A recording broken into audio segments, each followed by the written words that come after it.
Oke teman-teman, salam sehat, salam sejahtera untuk kita semuanya. Dengan saya Sakiti Keder, dan konten kali ini saya ingin berbicara tentang protesnya Malaysia dan Vietnam mengenai Indonesia menggunakan lapis kedua dalam pihak AFF ini teman-teman.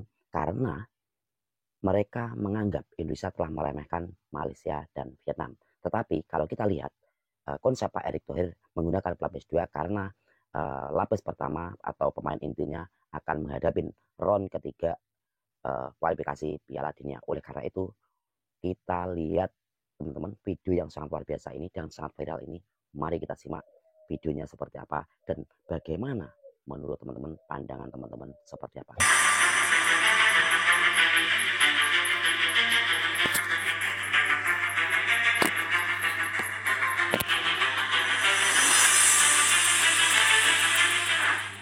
Di tengah persiapan PSSI menyiapkan tim untuk round 3, Pak Erick Thohir juga pastinya nggak akan lupa menyiapkan tim untuk Piala AFF. Dan seperti yang beliau utarakan, kalau di Piala AFF nanti, sebagian besar komposisi skuadnya akan diisi para pemain muda yang mana diantaranya adalah mereka dari anggota Timnas U20 asuhan Indra Syafri.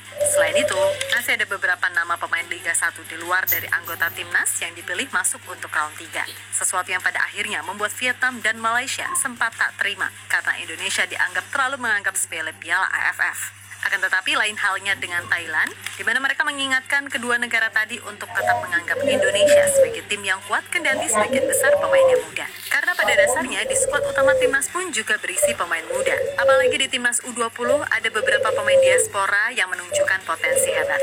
Atas dasar itulah Thailand sekali lagi mengingatkan terutama kepada Vietnam untuk gak banyak protes, karena meskipun Indonesia skuadnya mayoritas muda, belum tentu juga Vietnam, Malaysia, atau bahkan Thailand bisa menang semudah itu.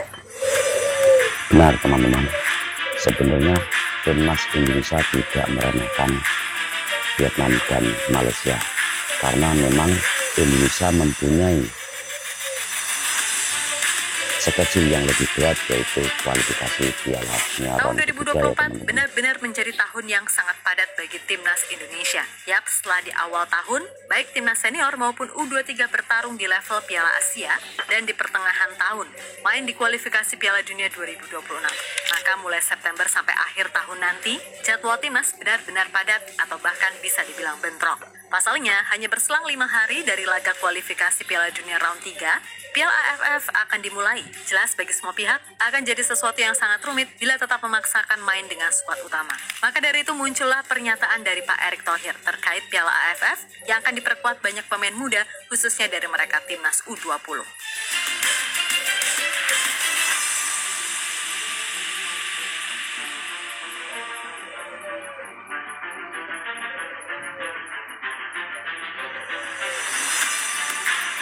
Betul.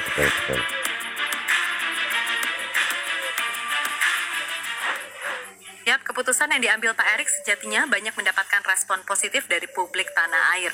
Karena bagaimanapun, kualifikasi Piala Dunia jauh lebih penting daripada AFF yang bahkan gak masuk kalender FIFA. Selain itu, ada banyak hal positif dengan menurunkan skuad muda atau kasarannya tim B di ajang tersebut. Sebab bisa saja pemain yang tampil bagus akan diproyeksikan masuk skuad timnas utama. Karena bagaimanapun, Coach Shin pun pasti akan memantau terutama mereka-mereka yang selama ini sulit mendapatkan tempat di tim utama. Betul.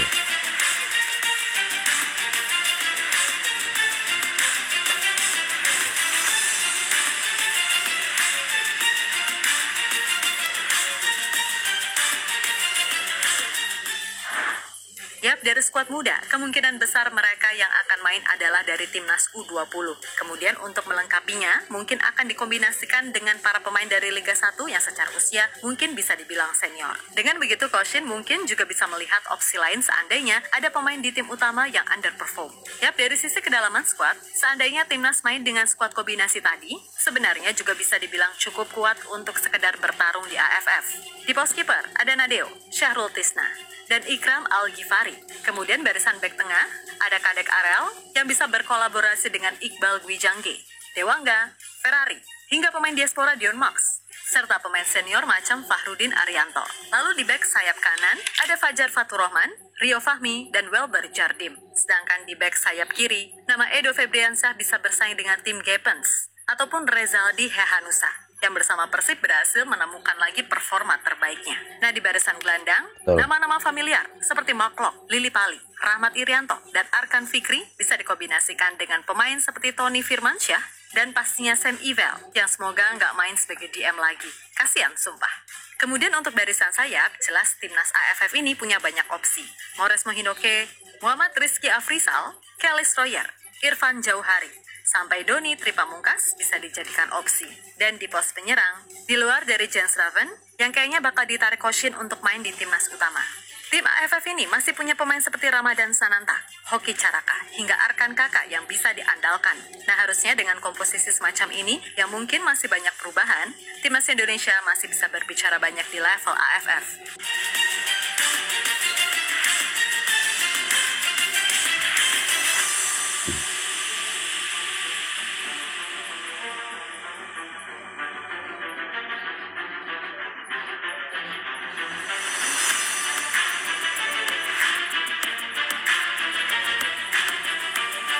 Sepertinya Pak Erick Thohir akan mengkombinasikan antara pemain lokal dan Sementara pemain itu, melihat reaksi dari tim-tim rival, terutama Malaysia dan naturalisasi Vietnam yang kita tahu atau protes keturunan, mulu gara-gara Indonesia tapi menganggap remeh Piala yang AFF, level membuat kedua, Thailand pun teman-teman, gak di tinggal grup yang diam. kedua, Ya, menurut bukan Peraton di Bun Matan, intinya, melihat segala yang seperti terjadi di James timnas Raven, Indonesia, seperti ia mengaku sama sekali Becker, tak kaget, mungkin sebab pada seperti tahun Alberto yang 2021 di lalu U16, saat Thailand tapi mengalahkan sepertinya Indonesia kalau di Piala Alberto AFF, belum itu, teman-teman, ia karena melihat dalam umurnya 1 baru sampai 2 tahun 16 ke depan tapi setelah itu, James Raven Indonesia akan bisa punya tim yang mungkin menjanjikan masukkan ke untuk sana, bersaing di level dan Asia. pemain-pemain Dan yang semua itu pernah terbukti bermain nyata di ketika sebagian besar squad timnas Qatar yang muda-muda ketika ini Piala Asia berhasil kemarin lolos ada ke round beberapa 3 pemain yang kualifikasi bisa Piala diambil Dunia serta menembus seperti 16 besar Piala Ferrari Asia level senior. dan Kemudian jangan lupakan juga kesuksesan masuk semifinal Angga Piala juga Asia ya bisa U23. dimainkan Baginya ya dengan teman-teman, stok karena pemain yang itu melimpah, sebetulnya kalau apalagi saya dengan melihat adanya memang pemain keturunan, bukan Indonesia benar-benar udah jauh Indonesia berkembang bukan dari segala meremehkan sisi.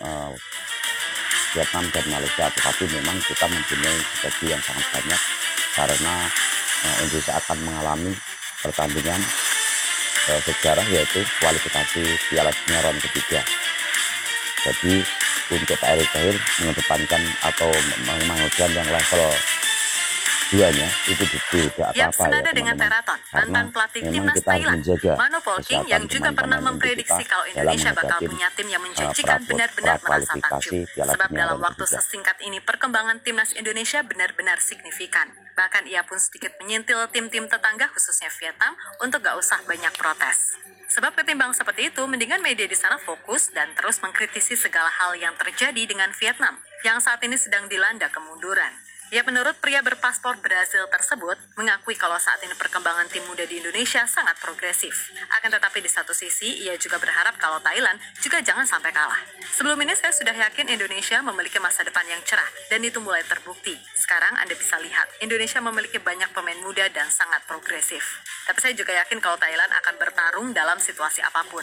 Mereka juga punya pemain-pemain berkualitas dan berpengalaman. Ucap Polking dikutip dari VN Express.